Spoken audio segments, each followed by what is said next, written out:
আসসালামু আলাইকুম। উৎপাদকের বিশ্লেষণ ক্লাসে সবাইকে স্বাগতম। উৎপাদকের প্রথম কাজটি কি? উৎপাদক করতে হলে প্রথম তিনটা জিনিস মাথায় রাখতে হবে। যখন আমি কোন উৎপাদক করব, প্রথমে উৎপাদককে দেখে আমাকে চিন্তা করতে হবে কমন নেওয়া যায় কিনা। প্রথম আমাকে চিন্তা করতে হবে কি কমন নেওয়া যায় কিনা। তার মানে প্রথম কাজ হচ্ছে আমাদের কমন নেওয়া।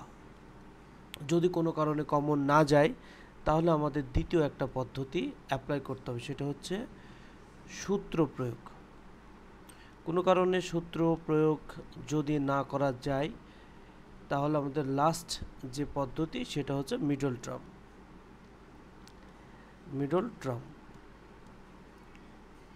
এই তিনটা পদ্ধতি আমাদেরকে সবসময় স্মরণ করতে হবে। এই তিনটা পদ্ধতির মাধ্যমে যে কোনো একটা পদ্ধতিতে আমরা উৎপাদক বিশ্লেষণ করব। প্রথমে আমরা কোন উৎপাদক দেখলেই আগেই চিন্তা করব কমন যায় কিনা। যদি কমন না যায়, তাহলে সেকেন্ড সূত্র প্রয়োগ করা যায় কিনা। সূত্র প্রয়োগ যদি করা না যায়, তাহলে থার্ড মিডল টার্ম করা যায় কিনা। তাহলে আমরা অঙ্ক শুরু করি। প্রথমে 1 নম্বর দিয়ে আমাদের সামনে কিছু অঙ্ক আছে, 1 থেকে 10টা। আমরা সেই অঙ্কগুলো এখন দেখব।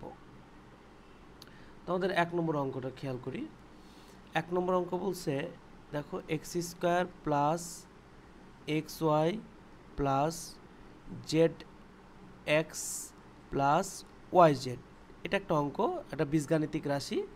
এটাকে যদি বলে উৎপাদকে বিশ্লেষণ করতে, তাহলে আমাদের প্রথম কাজ দেখব কমন যায় কিনা। যেমন x কি সবার ভিতরে আছে? নাই, তাহলে x সবার ভিতরে কমন যাচ্ছে না। y কি সবার ভিতরে আছে? তাহলে y কি কমন যাচ্ছে না।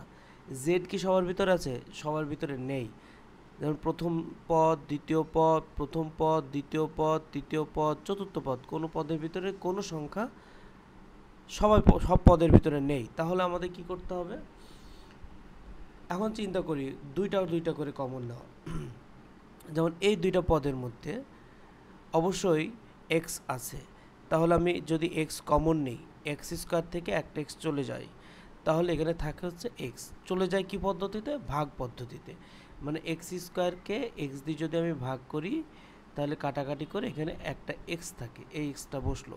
প্লাস xy থেকে একটা x চলে গেছে, কমন নিয়েছি, থাকে এখানে হচ্ছে y, ব্র্যাকেট ক্লোজ। আমি দুইটার ভিতরে কমন নিয়েছি। প্লাস বাকি দুইটার ভিতরে আমি এখন কমন নেব। এখানে যদি আমি z কমন নিই, কারণ z সবার ভিতরে আছে, এই দুইটার ভিতরে আছে, z কমন নিই, তাহলে এখান থেকে জেডটা চলে যায়, তাহলে এখানে থাকে কি x। এই যে এই জেডটা চলে যায়, থাকে হচ্ছে x। এখানে জেডটা চলে যায়, এখানে থাকে হচ্ছে প্লাস y। যখন দুইটা করে কমন নিব, তখন অবশ্যই এই প্রথম ব্র্যাকেটটা এবং শেষ ব্র্যাকেটটা যদি মিলে যায়, তাহলে তো বুঝবো আমাদের উৎপাদক ঠিক আছে। তাহলে এই যে x প্লাস y মিলে গিয়েছে। এখন এই দুইটা পদ তৈরি হয়েছে, এই দুইটা পদের মধ্যে আমরা x প্লাস y কমন নিলাম, থাকলো কি x প্লাস z। এটাই আমাদের হচ্ছে উত্তর। তাহলে আমাদের চিন্তা করতে হবে কমন না গেলে সূত্র প্রয়োগ না গেলে মিডল টার্ম। তাহলে আমাদের এটা কমন যাচ্ছে, কমন গিয়ে আমরা উত্তরটা বের করলাম। উত্তর কতক্ষণ পর্যন্ত আমরা এটাকে ভাঙবো? যতক্ষণ না পর্যন্ত উৎপাদক আকারে না আসে, মানে গুণ অবস্থায়। দেখো আমরা দুটো বীজগাণিতিক রাশি পেয়েছি, এদেরকে আর ভাঙা যায় না। এদের মাঝখানে কি আছে? গুণ আছে। কিছু নাই মানে গুণ আছে। ঠিক এতটুকু পর্যন্তই আমাদের উৎপাদক করতে হবে, যতক্ষণ পর্যন্ত ভাঙা যায়। এবার আমরা নেক্সট অঙ্কটি করব। কারো কোনো প্রশ্ন থাকলে কমেন্ট সেকশনে অবশ্যই প্রশ্ন করবা, আমি ইনশাল্লাহ পরে রিপ্লাই দিব। এবার 2 নম্বর কোশ্চেন কি বলছে? আচ্ছা, 2 নম্বর বলছে, এখানে ঠিক এরকম ক্যাটাগরি একটা অঙ্ক আছে, আমরা একটু দেখি। 2 নম্বর বলছে যে a² plus bc plus ca plus ab। এখানে খেয়াল করে দেখো a²। আগে প্রথমে আমরা বলবো প্রথম কাজটা যে কমন নিয়ে ট্রাই করি। এ সবার ভিতরে নেই, এখানে 4টা পদ আছে, 4টা পদের ভিতরে এ নাই। তাহলে বি তো 4টা পদের ভিতরে নাই, সি 4টা পদের ভিতরে নাই, তাহলে আমরা 2টা পদের ভিতরে চিন্তা করি। এখন প্রথম 2টা পদের ভিতরে চিন্তা করলে কোনো কমন যায় না, তাহলে আমাদের একটু টেকনিক্যালি কাজ করতে হবে। সেটা হচ্ছে জায়গা পরিবর্তন করতে। প্রথমের সাথে আমরা যদি এই 3 নম্বর পদটাকে আমরা এক জায়গায় করি, দেখো a স্কয়ার প্লাস সি এ, এটাকে এক জায়গায় করলাম, আর দ্বিতীয় আর চতুর্থটাকে আমরা এক জায়গায় করি, মানে সাজায় নিলাম আর কি আমাদের প্রয়োজনে, বিসি প্লাস এবি। এখন দেখো এই দুইটার ভিতরে আমরা এখন কমন নেব, তো দুইটার ভিতরে কমন নেব, যখন সবার ভিতরে কমন নেওয়া যাবে তখন দুইটার ভিতরে কমন নেওয়ার চেষ্টা করব। আচ্ছা, এ স্কয়ার আর সি এ, এর দুইটার ভিতরে এ আছে দুইটা পদের মধ্যে, তাহলে এ কমন গেল। কমনের ক্ষেত্রে সবথেকে ছোটোটা কমন যায়, এ স্কয়ার এখানে দুইটা প্লাস সি এ, এখানে এ হচ্ছে একটা, তাহলে ছোটোটা কমন যাবে। এ স্কয়ার থেকে এ কমন গেলে এ থাকে, একটা এ কমে যাবে। আমি কি বলেছি কি পদ্ধতিতে কমবে? ভাগ পদ্ধতিতে। এ স্কয়ারকে এ দিয়ে যদি ভাগ করি, এটা এ স্কয়ার এ ভ্যানিশ, এরপর একটা এ থাকে, এই যে বসলো, প্লাস সি এর ভিতরে একটা এ কমে যাবে, যেহেতু কমন গেছে থাকে সি। এটা কিভাবে কমেছে? এটা ভাগ পদ্ধতিতে। এই যে সি এ ডিভাইডেড এ, এ এ ভ্যানিশ, এখানে কি থাকবে? সি প্লাস, দেখো এই দুইটার ভিতরে কি কমন যায়? এই দুইটার ভিতরে বি হচ্ছে সবার ভিতরে আছে, তাহলে বিকে কমন নিলাম, তাহলে এখানে থাকলো সি। এখন এই সিটা বিটা কিন্তু ভ্যানিশ হয়ে গেছে। বিটা কিভাবে ভ্যানিশ হয়েছে? ভাগ পদ্ধতিতে।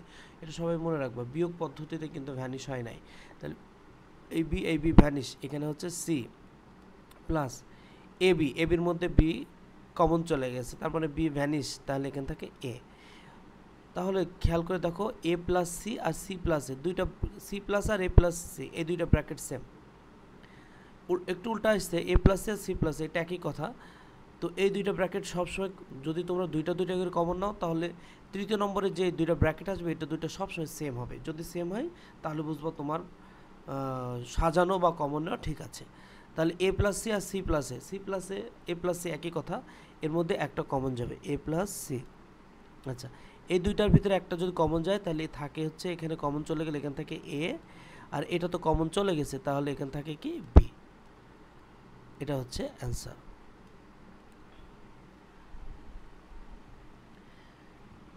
আশা করি সবাই বুঝছো, আর যদি কোনো প্রবলেম থাকে কমেন্ট সেকশনে কমেন্ট করবা।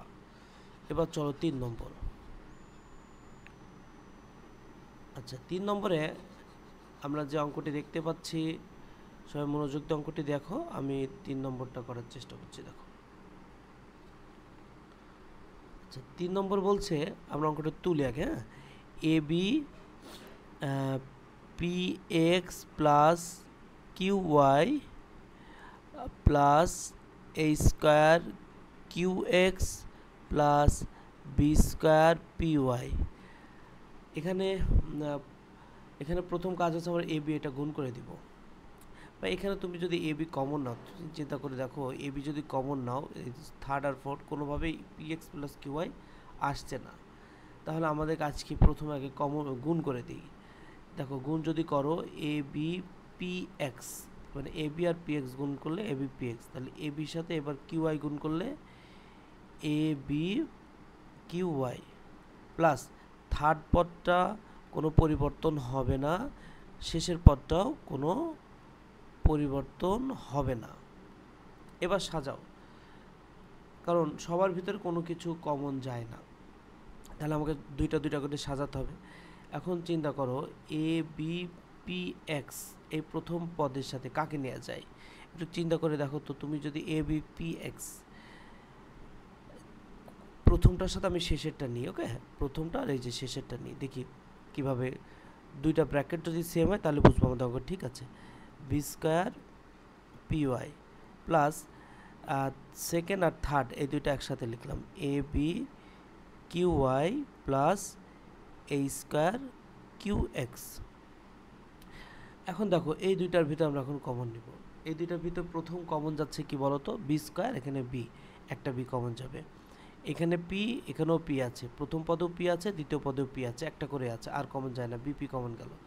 তাহলে যদি বি আর পি কমন যায় প্রথম পদ থেকে, তাহলে এই দুইটা ভ্যানিশ, থাকে হচ্ছে এ এক্স প্লাস, দেখো বি স্কোয়ার থেকে একটা বি চলে গেছে, তাহলে এখানে একটা বি থাকবে, একটা পি থেকে একটা পি কমন চলে গেছে, তাহলে পি ভ্যানিশ, এখানে ওয়াইটার থেকে গেল, প্লাস এখানে খেয়াল করে দেখো এই দুইটা পদের ভিতরে কি কমন যায়?